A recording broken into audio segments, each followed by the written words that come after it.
Boston-born Dr. Peter Deckers, no slouch himself, was a renowned surgeon, the dean of UConn School of Medicine, and much more. He remembers Dr. Anthony Fauci as Tony, a young man from Brooklyn who was rooting for the wrong baseball team.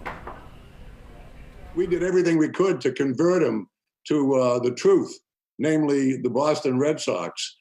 But I doubt we ever succeeded in that regard. Dr. Peter Deckers remembers first meeting Anthony Fauci in 1958. They were part of a group being told they'd graduate from the pre-med honors program at the College of the Holy Cross. Tony Fauci was a cut above relative to his ability, his leadership skills, his charisma, his brilliance. In the classroom and on the court, but he stuck to intramural. I think even if he had put his mind to it, he probably could have made the basketball teams at Holy Cross, which in those days were exceptional. But his goal, obviously, was something higher than that. After Holy Cross, the two stayed in touch. Our careers crossed again when we were both at the National Institutes of Health in the late 1960s.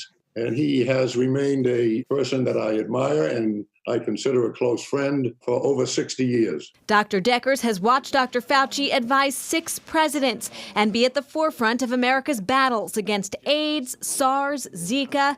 Now, as some have been accusing Dr. Fauci of impeding President Trump's efforts to get the country's economy rolling, Dr. Deckers notes Fauci is a person committed to public health and not afraid of controversy. There's going to be people who disagree with him. There's nothing wrong with disagreeing. He never said he was omniscient. He said he's going to base his opinion on what he believes is the true facts of the science involved. And you can't argue with someone like that very much.